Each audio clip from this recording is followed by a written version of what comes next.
Okay. So first off, thank you, Scott, and thank you, Tracy. I don't know where Tracy is, for inviting me to give a talk. There you are. I see in the back. Thank you, Jenny, for introducing Chd2. That was awesome. I'm not on the screen. Here I am. I'm on the screen. Cool. So I'm going to continue sort of this Chd2 theme. To start off, my name is Bobby Hunt. I'm an associate professor at UC Irvine. I'm also the director of the UC Irvine Epilepsy Research Center there. And so I'm going to talk about Chd2. I have one disclosure. I do consult for BridgeBio, which is a Bay Area drug discovery company looking for a therapy for Chd2. I'm not going to talk about any of that work here, so I don't see any problems. What I want to talk about is a couple of different things. So LGS Foundation was huge for me. When I started my lab at UC Irvine, LGS Foundation gave me the first grant my lab ever got. And so that was a big deal. And so I want to start with a couple of comments about the foundation funding, just sort of my personal experience and how I think about it. Most of the talk, I'm going to talk about what did we do with the LGS Foundation funding, in particular a mouse model of Chd2 mutation that we developed in the lab, and then where are we going with this research. Okay.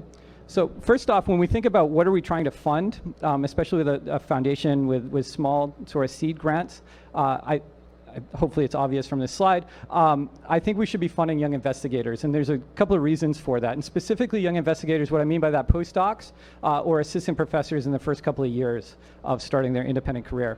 And the reason for this is because they're just starting out their independent research, and they're looking around, you're trying to distinguish yourself from your mentor, and you're trying to sort of set up your career. And what you're going to get is the most bang for your buck. You're going to get a young investigator that's going to come in, they're going to work really hard, and they're going to accomplish the most for the amount of money. And they're also the most likely people to continue working on this topic long after the funding runs out. And so I think this is really important, and I just want to plug here for young investigators, which I now have tenure and I'm a director, and so apparently I'm not young anymore, so this isn't me. But anyway, what I want to do is give an example of sort of just how I got involved. And I was thinking about this on the plane when I was flying in here from California. And it's really sort of a combination of mentoring, interest, and opportunity. And that's kind of how I think about it. So when I was a postdoc, I was working at UCSF, Scott Barabin's lab, and I was working on pediatric epilepsy, and specifically a mouse model of lissencephaly. And so I have sort of a picture of some of my research there. And so I was working on a related topic. Right, and then I was moving.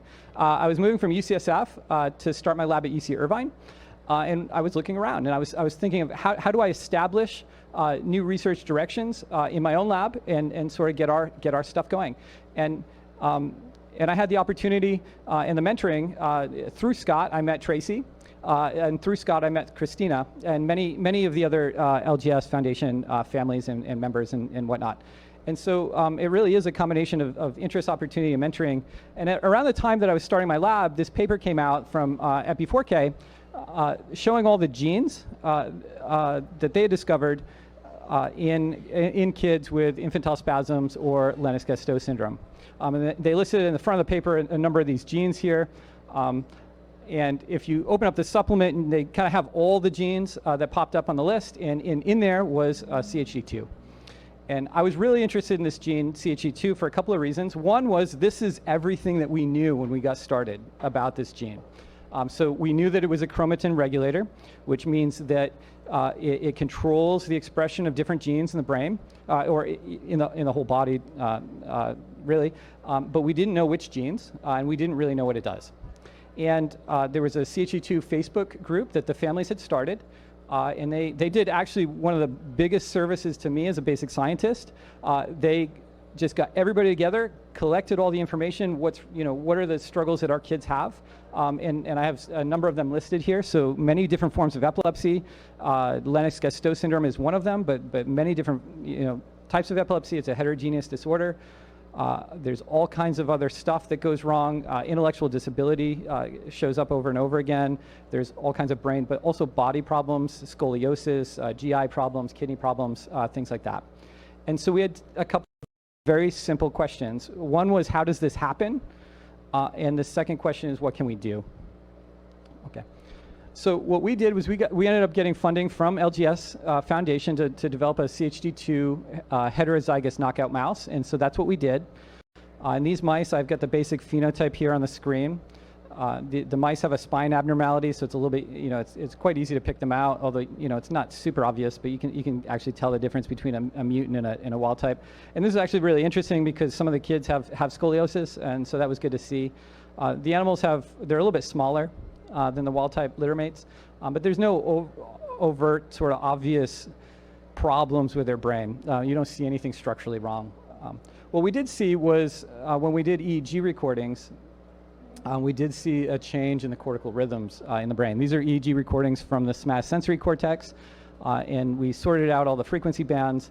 We noticed that some of these frequencies were different, and they were increased in the Chd2 mutant mice. We also looked at the cross-cortical coherence. This is the synchrony between the two hemispheres of the brain, and those were disrupted as well.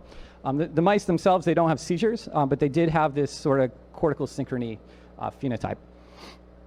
And one of the strongest phenotypes in these mice were actually memory problems. And we've run now these Chd2 haploinsufficient mice on a whole host of memory behavior tasks, and every time we do, they're just incapable of performing the task. And so I've got a couple of, it doesn't matter if it's a spatial task or a recognition memory or a contextual memory, there's deficits. And I have here a couple of the tests that we would do in the lab. So these are object-based tests, and so the way this works is we put the mice in a box, and they're exposed to two different objects. They're identical looking, but they're two separate objects, and they're allowed to explore these objects. And then 24 hours later, we come back and we put the mice back in the same box, and we do one of two things. We either move the location of that object and put it in a different spot, or we swap out that object and put a different looking object in the box, but in the same location. And mice are really curious, and so they'll go and they'll play. They know which one's been changed, and they go in and they sniff it and they go play with it, and that shows up as a positive sort of correlation on the positive number on this discrimination index, showing that they favor one object over the other. And wild type mice do this really well. The Chd2 heterozygous mutants don't, and you can see that here in the data on the right. And and it doesn't matter what memory test we do. So this shows that they don't have the memory of the objects that they had seen the day before. Okay, and so we started looking at Chd2 expression in the brain, and we started following sort of brain development at different sort of developmental stages, and just asking the question, where in the brain is Chd2 expressed? And this seemed like a fairly obvious starting place for us. And so what I have here is this is a picture of a mouse embryo at embryonic stage 14.5. So this is a 14.5-day-old mouse embryo. And what you see here, this top part here, this is the cortex. So all the glutamatergic neurons in the brain, they'll develop here. This is a big basal ganglia down here, these two little humps that kind of come out of the bottom here.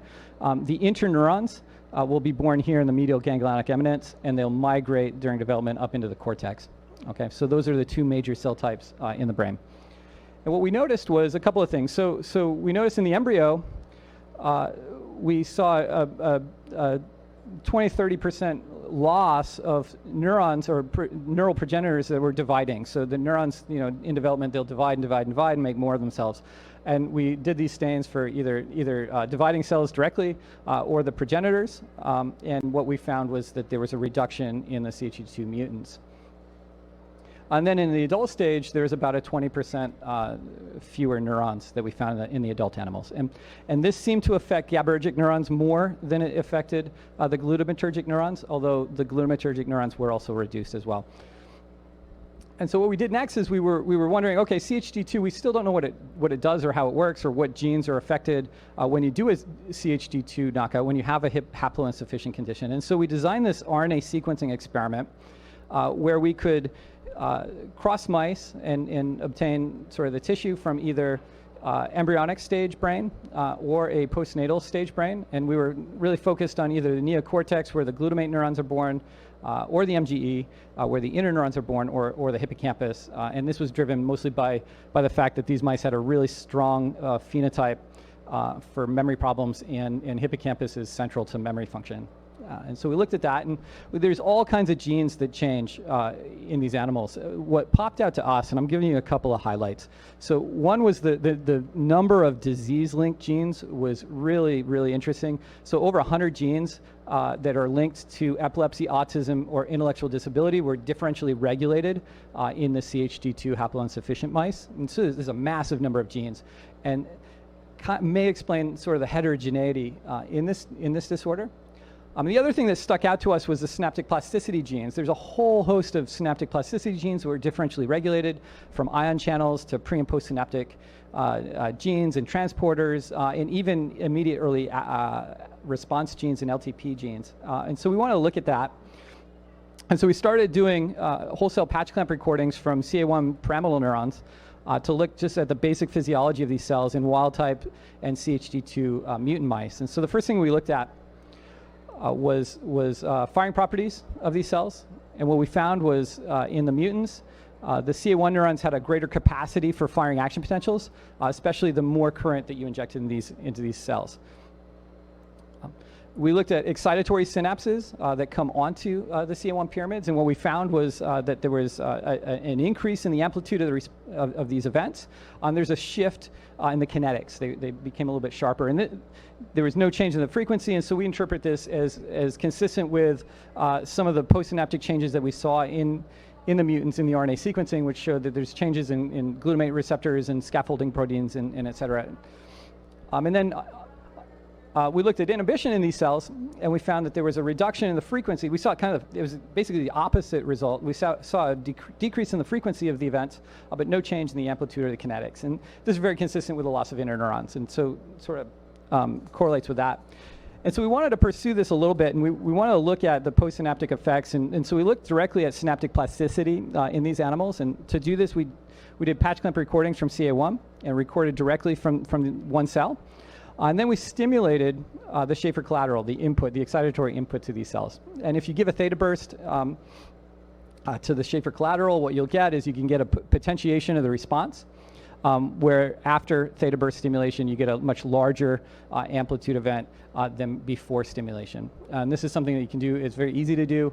A lot of people have been doing this for years and years. And what we found was that in the Chd2 mutants, they didn't get much of a potentiation, so they had a reduced capacity for this short-term synaptic plasticity.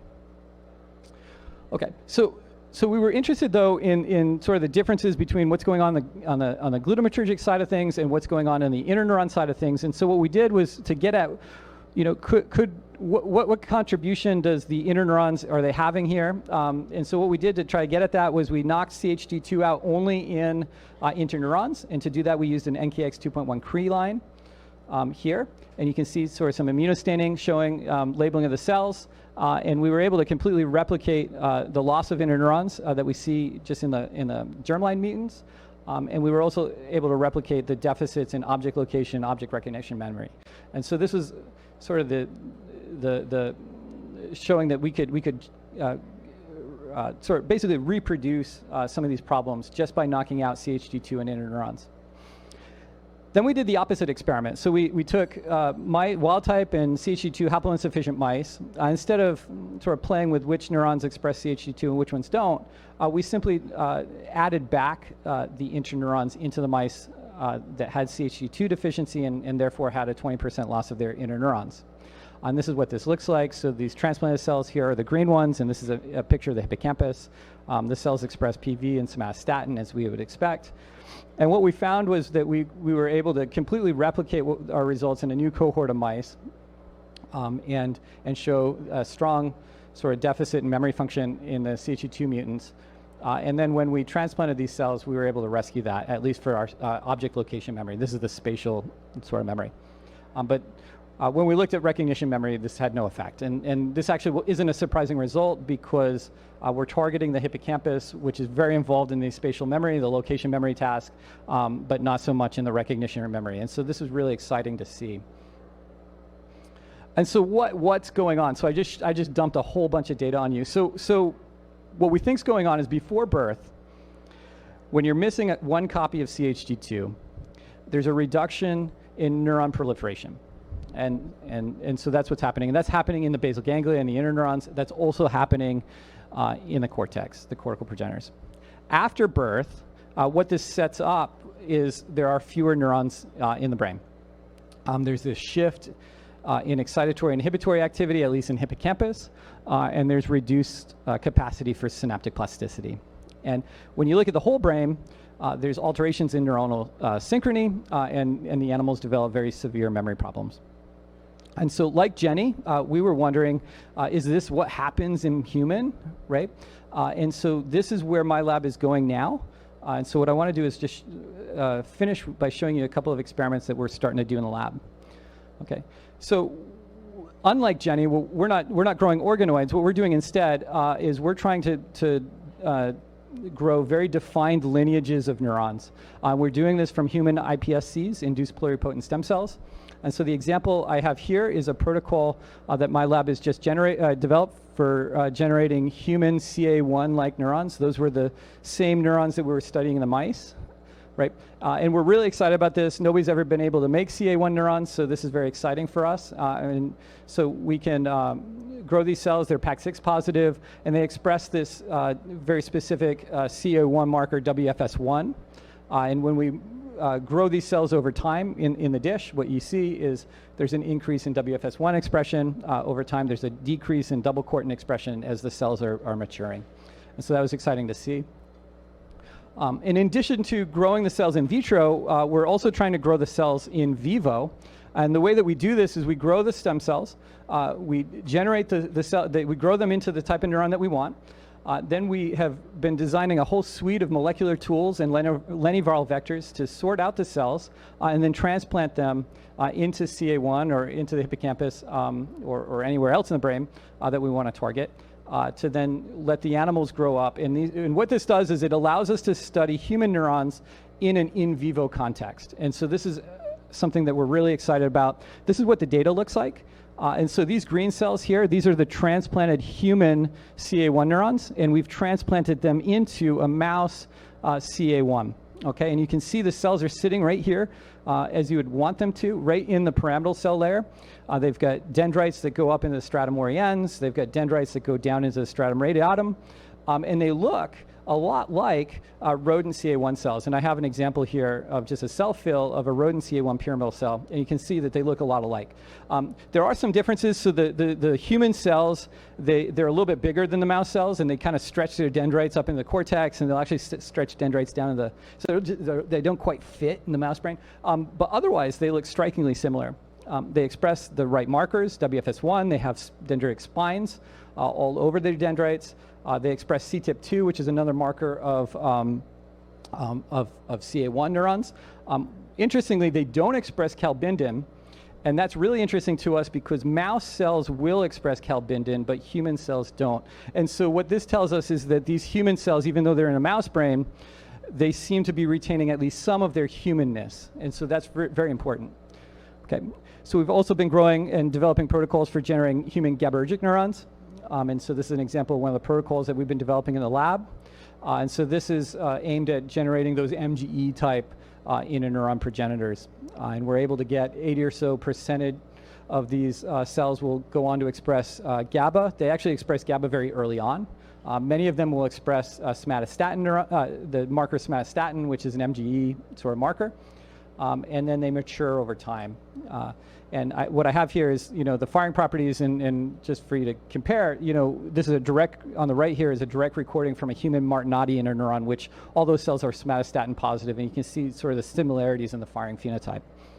Okay, and so we can transplant these cells too, and so unlike the CA1 neurons, which just kind of sit in the layer, human GABAergic neurons, they migrate all over the brain, and so that's these orange cells here, and you can see how well they do that, and this is one injection into the hippocampus. You can see they've migrated all over the hippocampus, and they grow in there and they develop over time. Early on they don't have any real firing properties, but by 15 to 20 weeks or so, they have mature firing properties, and they show EPSCs, iPSCs, and things like that. Okay, so what are we doing with these models? So what we're doing is we've started to now take our stem cells and use CRISPR-Cas9 engineering to create Chd2 mutations in control lines. And why we're doing this is so that we can have isogenic pairs of wild type Chd2 heterozygous knockout and Chd2 homozygous knockout cells, and so that we can just line them all up and compare them together. And so what I have here is an example of one of the many lines that we've generated in the lab. And this is an example of the RNA expression in one of the haploinsufficient lines that we've created. Right. Our guide RNA is targeting exon 2, 3, depending on how, if you're looking at RNA or protein, that'll be different. But this is our guide RNA, this is our cut site, and this is a sequencing from one of these lines showing that one copy of the gene is unaffected, and then there's a 2 nucleotide deletion here on the other copy. And so this is a heterozygous mutation. And so what this is this is the same mutation that we've created in the human cells that we have in our mouse line. And so that allows us to now mix and match the mice and the human cells. And so in summary, so what we have now is this comprehensive sort of multi-species platform that we can use to not only study Chd2, but develop new targeted therapies for this disorder. And so we can study the mouse model, and we have all kinds of, it's on a Flox background, so we can mix and match with all the different Cre drivers. We can study the human cell model, and we can even study the human cells in the mouse model. Okay, and we've identified now phenotypes in these cells and mice at various stages of sort of investigation. So we can study sort of developmental processes or molecular genetics, all the way to circuit physiology and behavior, and try to get at not just how does Chd2 change the way the brain works, but this is now a platform for testing any type of therapy that we might want to do. And so we're also moving in that direction as well. And so with that, that's all I have to show today. Of course, many people in my lab worked on this project. The Chd2 mice was really driven by a postdoc who now has just joined a company, so he's no longer in the lab, Young Kim. He also was pioneering some of these stem cell models that we have in the lab. Of course, none of this would have been possible without funding from LGS Foundation. I never would have made the mouse. We never would have pursued the stem cells. And so thank you to LGS Foundation. This was, I can't say enough, a huge thing for a young lab like mine when we were just starting out to get into the field.